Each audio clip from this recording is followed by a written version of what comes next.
आम पीपल की लकड़ी के ऊपर 8 दिन में, 15 दिन में, महीने में या रोज अपने घर में यज्ञ कीजिए, सभी देवता आपके घर में होंगे। यहाँ इस ग्रंथ में एक बात कही गई है और ये बात मुझे बहुत अच्छी लगी। 3 दिन पहले भी मैं बोल रहा था, ध्यान से सुनिए। इसमें लिखा है कि देवता नाम की कोई चीज नहीं है। अब ये इतना ही कह के मैं छोड़ दूं तो सब नास्तिक हो जाएंगे, कोई मानेगा ही नहीं। लेकिन इसी के आगे क्या लिखा है कि देवता नाम की कोई चीज नहीं है, कोई देवता नहीं होता। फिर व्यक्ति के लिए उसके किए गए सत्कर्म ही देवता बन जाते हैं। उनके द्वारा किए गए जो कर्म हैं वही देवत्व रूप धारण करके उसका काम करने के लिए तैयार हो जाते हैं। देवत्व रूप आ जाता है हमारे सत्कर्मों के द्वारा। यह वर्णन है। भूत प्रेत क्या है? हमारे अशुभ कर्म। असुर क्या है? हमारे अशुभ कर्म। तो हम शुभ कर्म करेंगे तो उन शुभ कर्मों के ही द्वारा हमें देवत्व प्राप्त हो जाएगा, हमें भगवदीय दर्शन प्राप्त हो जाएगा। तो सीधे से मान लो हमारे शुभ कर्म ही देव रूप है, हमारे शुभ काम ही देवता है। यदि हम शराब पीते हैं, हम जुआ खेलते हैं, हम उल्टा पुल्टा करते हैं, तो हम जैसे लोगों के लिए कोई देवता नाम की संज्ञा कहीं है ही नहीं, कहीं कोई देवता है ही नहीं। हमारे लिए देवता नहीं है, हमारी पीठ पर पटा बजाने के लिए यमराज है। यमराज जरूर है हमारे लिए, यम के गढ़ जरूर है हमारे लिए ब्रह्मा विष्णु महादेव नहीं है। फिर इसलिए इस ग्रंथ में एष धर्मो महाप्राज्ञ विरंचा वेहिता पुराह, विधाता ब्रह्मा के द्वारा पूर्व काल में निर्धारित किया गया धर्म, उस धर्म के हम और आप अनुयायी बने, उस धर्म को हम स्वीकार करें, अच्छे काम करें।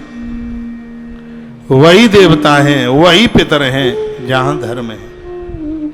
धर्म और अधर्म 2 शब्द हैं। मनुष्य कुशल कर्म करता है उसे धर्म कहते हैं, और व्यक्ति कुकर्म करता है उसको अधर्म कहते हैं। जब वह धर्म करता है तो उसके घर में संपूर्ण देवताओं का वास होता है, और जब कुकर्म करता है तो उसके घर में मरे हुए प्रेतात्माएं आकर भयंकर रूप से आकर के रोती हैं, और उस परिवार का जीवन खत्म हो जाता है, किसी काम का नहीं रहता। इसलिए देवत्व को स्वीकार करें। ब्रह्मांड पुराण में धर्म के ऊपर बड़ा जोर दिया गया है। अनादि का देखिए, भगवान वेदव्यास ने सबसे पहले ब्रह्म पुराण लिखा, उनकी सबसे पहली रचना ब्रह्म पुराण है।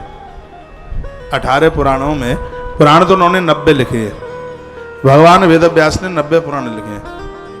पुराण, महापुराण, उपपुराण, औपपुराण और औपपुराण, ऐसे उनकी 18 पुराणों की 5 शाखाएं।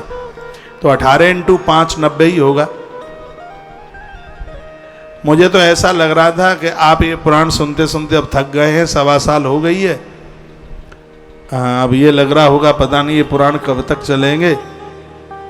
18 पुराणों का संकल्प था, व्यासपीठ से 43-44 आयोजन हो गए हैं। यदि ये चलती रहती है धुरी तो भगवान की कृपा से एक न एक दिन ये 90 पुराण हो ही जाते। देखो भविष्य में जो भी कुछ होता है भगवान की कृपा से। इनमें बहुत पुराण तो ऐसे हुए हैं जिनका नाम भी लोगों को नहीं पता था, उन्हें जानकारी नहीं थी कि सांब पुराण भी होता है, उन्हें पता ही नहीं था कहीं, उनको जानकारी भी नहीं थी कि कपिल पुराण भी होता है। किसको पता था कि मुद्गल पुराण भी होता है? और कितना अद्भुत पुराण हुआ था मुद्गल पुराण। अब तो वो पीछे हो गया है इसलिए ध्यान नहीं रहा है, लेकिन सब पुराणों के ऊपर भारी था मुद्गल पुराण। देवी भागवत अलग से हुई, देवी पुराण अलग से हुआ, सांब पुराण, कपिल पुराण, कल्कि पुराण ने तो कमाल कर दिए थे। जिस समय कल्कि पुराण हुआ था तो ऐसा लग रहा था कि भगवान प्रकट ही हो गए हैं, कल्कि नारायण भगवान, ऐसा अनुभव हो रहा था। तो ये 1.25 साल के बीच में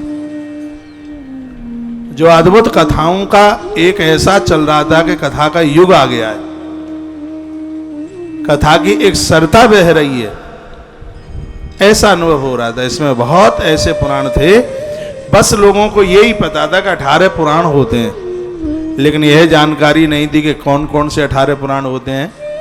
लेकिन भगवान की कृपा से, गौ माता की कृपा से, गौ माता के चरणों में हमें 18 गंगा में स्नान करने का, गोता लगाने का सौभाग्य प्राप्त हो गया। गंगा नदियां और उसकी उपनदियां, इतना अच्छा लगा, इतना बढ़िया लगा है।